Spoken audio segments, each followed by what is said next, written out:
on, Wolfpack Nation? Hope everybody's doing well today. We got an exciting and special episode today, to say the least. I mean, look at us. Got Mckay and I here in the same screen, for goodness sakes. So obviously it's big. So obviously got today some names, some faces I'm sure you recognize here with Scott Wood, Tim Livolsi from the Gopher mobile app, and then obviously starting offensive tackle Tim Mckay. So appreciate you guys joining us today, and looking forward to talking a little bit about this Pack of Wolves NIL deal. So excited to hear about it. Yeah, it's going to be a lot of fun. Obviously, there's a lot of layers to this thing, but the nice part is you're going to get a very unique perspective from all three of us. You know, you get kind of the lay of the land from the current student athlete. You know, you get someone that owns a business and what he sees from his side of it, and then you get someone that was a former student athlete that didn't get any NIL. So you get the full package today. Yeah. Well, so Scott, let me start with you though, because one of the things I want to talk about. So we had you on for an interview a couple months back, and I know that during the interview, I mean, you made it very clear about, obviously we were talking about the NIL and about how, obviously former players, but also too, I mean, obviously how the game's changed completely. So, I mean, I just wanted to kind of hear a little bit about just kind of talking about this Pack of Wolves, kind of how it all started, and I mean, because I mean, obviously with you. I know you were probably a big part of this for sure. So what was kind of the push and what was kind of the deciding factor to get this started? Well, it's kind of a long story. So I'll try to give it to you as quick as possible. So no worries. Roughly 8 weeks ago, there's a group of maybe 20 people that kind of got into a room. And we had a conversation about how this needs to be, put in place for NC State. This is about the time when we started seeing, the Texas A&Ms, the Texases, the Floridas, the Ohio States. Everybody started coming out with their collectives. And for me, I was never a big fan of it because I'm only looking at it from, the financial side. So it never had a, good taste in my mouth when I first started thinking about it. And then Mike Glennon actually had reached out to me and started sending me a bunch of links to all these collectives. So I started to research a little bit more and learn about it. And then we were just sitting there and we're like, why haven't we done something like this? And then lo and behold, probably 2 days later, Tom Livolsi hits me up and says, hey, we've got a group of big NC State supporters that want to have a conversation about creating something for NC State. I was like, well, that's ironic that me and Mike just had this conversation. So me and Mike, we all go out to Carter Finley for a meeting. It lasted probably an hour. Everybody said, yeah, we kind of need this. There's probably 5 or 6 that really just said, hey, let's figure this thing out and kind of move forward. And, Tom was a big part of it. There's a few others. Mike Glennon was a big part of it that, we need to put this in place. NC State's going to need this, obviously, from the recruiting standpoint. But now it's also an opportunity to really help these student athletes in a unique way that we haven't been able to do it in a long time. Amen. Yeah, I'm just curious though, because one thing that's interesting to me, and I don't know if you've seen this from other collectives like you mentioned, but you guys are all fans. I mean, Tim's the athlete here who plays on the team currently, but you guys are all fans. In my mind, I thought this was going to be you see more NIL things happening that the university was putting together. So it doesn't really sound like that's the case. Can you talk about that? The motivation from a fan's perspective that this has got to happen. Yeah, and Tom would be a really good one to answer this as well, because there is kind of an executive order. It's an executive order, correct, Tom? Yeah. So university is technically not supposed to have conversations, and no one on staff is really allowed to have conversations with NIL recruits and things like that. So the way it started, like Scott said, when NIL, it was like the clock struck midnight, and all of a sudden NCAA said, okay, yeah, this is fine. There was no rules really outside of, there's got to be some type of quid pro quo. You can't just give money to players. And so, I kind of sat around, and I've got, a couple different businesses, and I didn't see anything happening. So I just kind of took it upon myself to start, reaching out to some of the players. And then Scott and I started talking about it. But yeah, the fans are the ones that are going to have to support this, right? Former athletes, fans, boosters. I think the collectives that we've seen that were tied to a university, they've already crashed and burned and started up something new. Are there any collectives you've seen so far that seem to be structured in a way that you guys would like to? Have you? I mean, obviously, that you're in a way you're kind of pioneering through this because this is all so new. You mentioned this kind of offline before we started. Like, we don't even really know what this is all going to look like. But what I mean, have you seen already some things, some structures in place that you would like to see happen for the Pack of Wolves collective? I mean, we probably don't have enough time to even go through all the things Well, I get that, but we've seen. I I mean, just kind of, a lot of people have, it's almost been like we've kind of got a little bit of pressure here of late to actually announce this thing, but it's kind of a double-edged sword because we're not really late. We're just late in the fact that there's probably been 20 collectives announced. But the nice thing about it is we've been able to kind of take a look at all these collectives, hop on the website, see some of the things they're doing, and see how we can't take the things that we really like from those and implement them. A lot of these, I think collectives have just kind of rushed so quickly to put it together that it's just going to get kind of chaotic here in the future, and then they're going to have to make a bunch of changes. We at NC State plan on doing something a little different in the fact that when this thing goes live, we're good. We are ready to go live. We have the answers we're looking for. We can tell you guys, what the subscription package is going to look like. We'll have all these answers. So we just wanted to make sure that we do this the right way. And the nice part about it is we've got a bunch of NC State people involved. We have a bunch of NC State people dedicating their time. People that have full-time jobs that are really helping us. Molly Thompson's one of them that put all this together for us. So there's a bunch of people that have really kind of stepped up and dedicated a lot of time and effort to do this, and don't expect anything from it but helping the student athletes.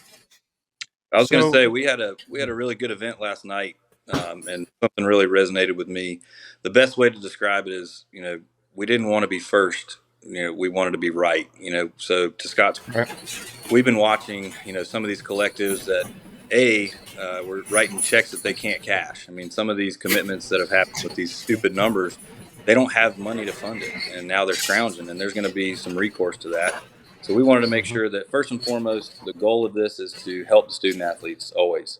This is not a profitable business. We are not going to make a penny ever, right? So getting a group of people together that know they're getting ready to invest in something that is going to have zero return, your heart's got to be in the right place. So we took some time to make sure to evaluate some of the other things that were going on, and we feel pretty confident that we're going to have a best-in-class type collective when it's all said and done.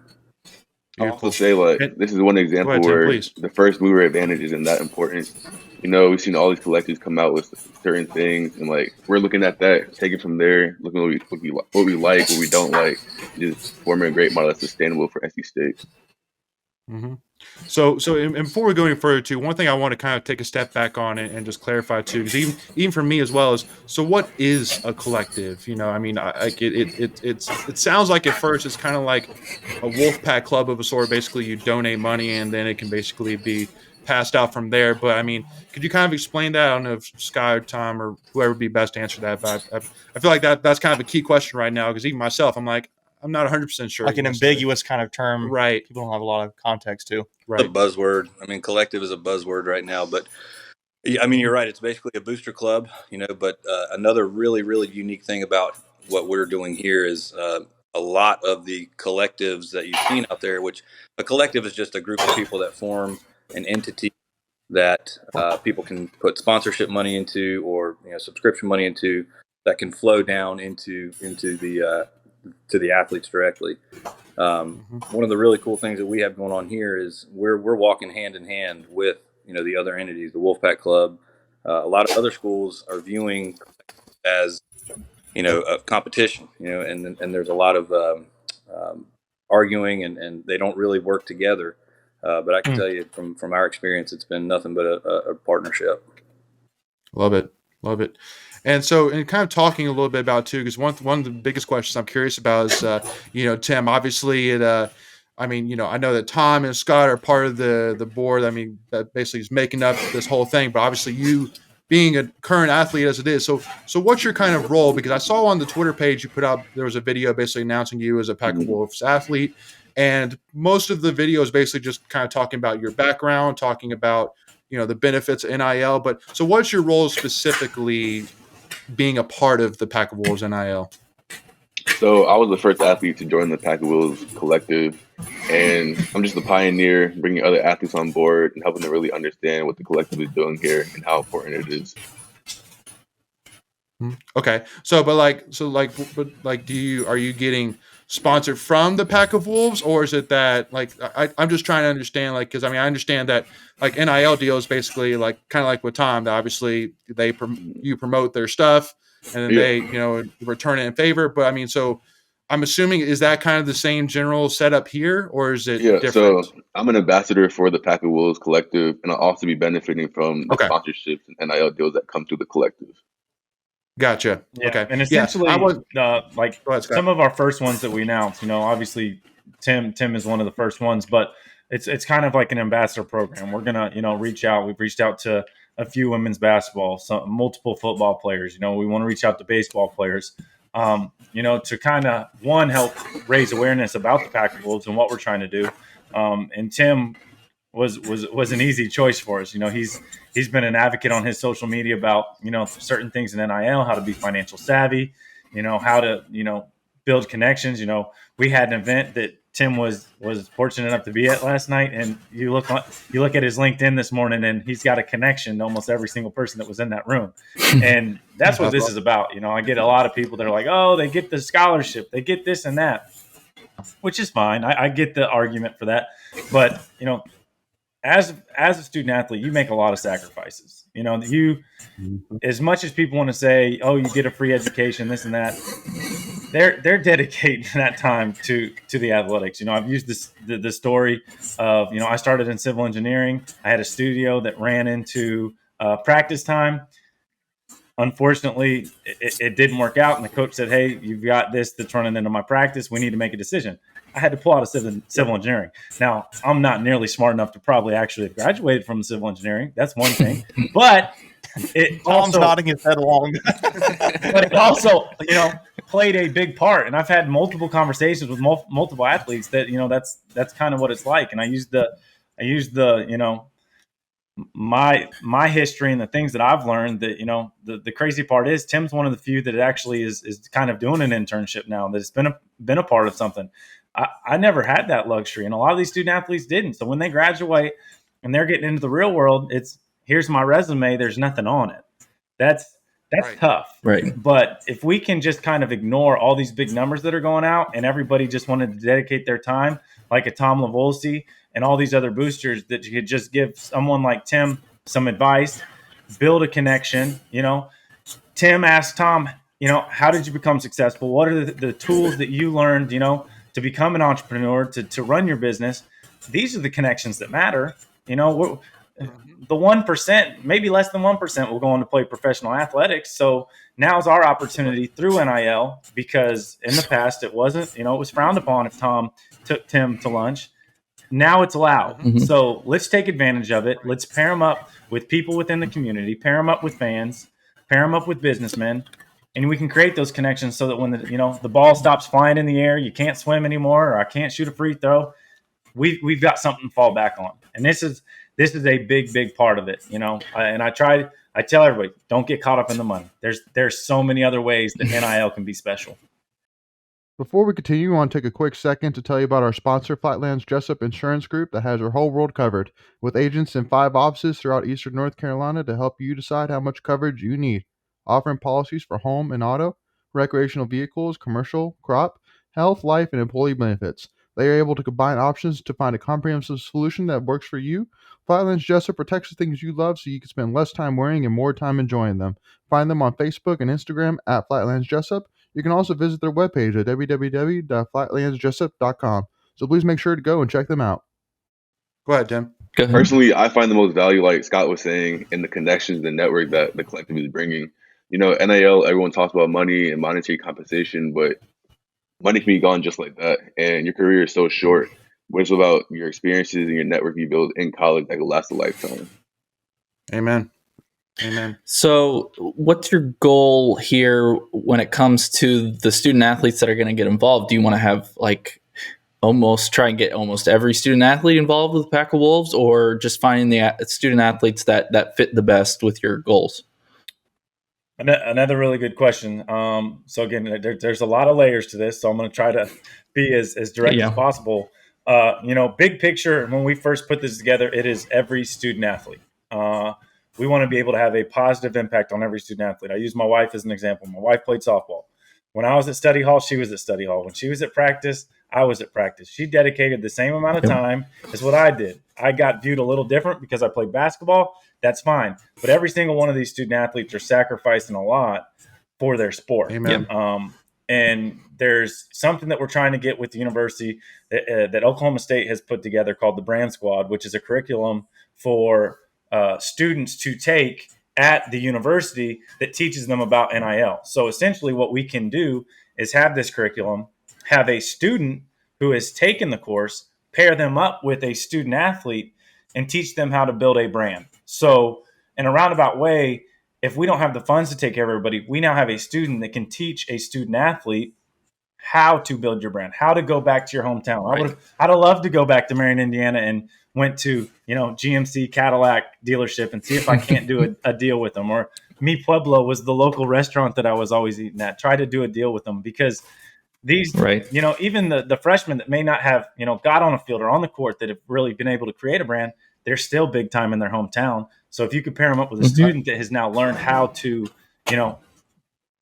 build that brand a certain way, create a website, create a logo, create merchandise for, these hometown heroes, that's a whole nother way that NIL can be special. And the collective doesn't necessarily have to have the funds and all this other stuff to compensate them for that, because we paired them up and they can go do it themselves.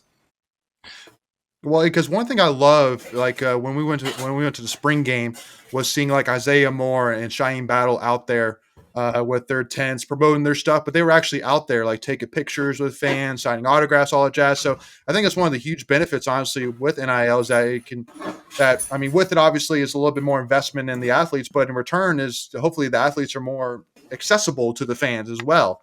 But Tim, one thing is I wanted to ask you, Tim, want to get your opinion on is obviously with the NIL, one of the things I love about it is that it now incentivizes student or players to stick around longer, because now you're getting a little more, you have the opportunity to get more money put money in your pocket, but also to get an education, develop things like that. So huge benefit there, especially like what Tom and Scott was saying in terms of like learning how to actually, handle money, how to prepare yourself as a professional. But then on the other side, you see like an example of a story that came out earlier this week about Jordan Addison with Pittsburgh and USC, and how he Alabama got all this money, like millions of dollars and a house to go there. And so it's like you see the huge benefit, but then you see that you're like, okay, USC just literally bought Jordan Addison from Pittsburgh. So do you see that maybe once the NCAA gets involved more in terms of maybe capping it somehow, then maybe it'll be more equal? Or if they get involved, if they get involved, but how do you kind of look at those two situations? Yeah, so when NIL first came out last July, there wasn't much regulation, so they kind of did this themselves in a way. But now looking back on it, we can't do anything about it. So looking forward, I think there needs to be a cap on it, because you should be paying someone that much money to come to your school. I think it's wrong, but at the end of the day, the players should get their money, whatever. But there should be a cap in it of some sort. I can tell you my perspective on that situation you just described is there's going to be a lot of eyes on that, because that is clear tampering. There's right, 100%. That's the worst case scenario. And I'm glad that, and I never thought I'd say, I'm glad that the NCAA is getting involved, because you have a staff that's recruited players and spent ungodly amounts of time, building this player up, and then a team can swoop in, offer them money that A, doesn't exist yet, in that inside that collective, and B, that just there has to be some type of oversight so that things like that don't happen. Well, and the next step too is, even if they say, all right, let's put a cap, so every team gets a allotted amount of money. For example, someone at Lapel Pill College is not going to abide by those rules. So, it's just the whole point too. And I've badmouthed the NCAA enough, so I can kind of do it again, is they did it so they didn't have to pay. So the NCAA didn't want to take money out of their pocket to pay these student athletes, which is probably what it should have been in the first place, or the university should pay these student athletes. And the NCAA didn't want that either because, again, that's taking money out of their pockets. So they said, hey, let everybody else pay it. And so they just don't want to monitor because they had to do all the monitoring. They had to do all the lawsuits. So they just kind of took it off their hands. And now that it's all out here, they're realizing there's not a lot they can do about it. They can say they're going to monitor it a little bit more, and they're going to have to make some changes for sure. But in the meantime, they just opened up a can of worms. Yeah, no kidding. Absolutely. I think they should have started with. It's a balancing act, just like you. Oh, go ahead, Tim, please. I think they should have started off with making student athletes employees of the university or the NCAA. You know, they make billions and billions of dollars a year, but yet we don't have a salary cap or anything like that. So they should have started there in the beginning. Yeah. No. And again, I mean, I think that a lot of it, I mean, obviously, NCAA and athletes in general have grown a lot, obviously, with, obviously with the transfer portal, which is, I think, changed the game completely. And now you got the NIL, which has changed the game completely. So, I mean, it's crazy thinking about that. We literally did our live stream last week, and we were like sitting here going, I can't believe this is where we are in college athletics. Like, literally got, NIL, you got the transfer portal. People can just transfer left and right and start playing immediately. Like, it's crazy how far college athletics has come within the last 5 years. Like, that's model now. I mean, if you look at the professional model, I think if things don't change and we stay the course for how things are going right now, you're going to start seeing a general manager, inside of collegiate teams that has a budget to work. They go, recruit players, and just like NFL, a coaching staff is handed a certain group of players that they have to coach up. If right. Because you look at the transfer portal as free agency. You look at the recruiting and whatnot as kind of draft picks and whatnot, and then retainage. Your existing locker room. So it's the idea of NIL was good. I think because they just said sure, go have at it without any real guidelines. I mean, but I also think it's just like anything else. It's really hot now, and so people are scrambling. I think you're going to see a lot of use case scenarios where X player gets compensated a significant amount of money, doesn't perform or gets hurt or whatever. So I think it'll level itself out in some degree after probably a year. But right now it's just taking care of the current locker rooms is first and foremost, and then kind of go from Amen. Absolutely. Well, with that being said, we're gonna stop it right here, take a break here. So we're gonna end part 1 right here. But make sure again also to tune in with us for part 2 here as we continue this conversation, talk a little bit more in terms of how things are gonna be set up. Obviously talking about this subscription model. Again, continue this conversation here with Tom, Scott, and Tim. But make sure again, if you haven't already, hit that subscribe button so you don't miss out whenever we release new content. Give this video a like so that way this video gets in front of more NC State fans. And also to give us a follow, Tuffy Talk Now on Twitter, Instagram, but also to give the Pack of Wolves Twitter page a follow as well so we can stay up to date on all things new here. And also, too, if you haven't followed Scott, Tom with the Gopher, and Tim Mckay yet, I don't know what you're doing either. So make sure to go do that as well. Thank you all so much, and we'll see you for part 2. Go Pack.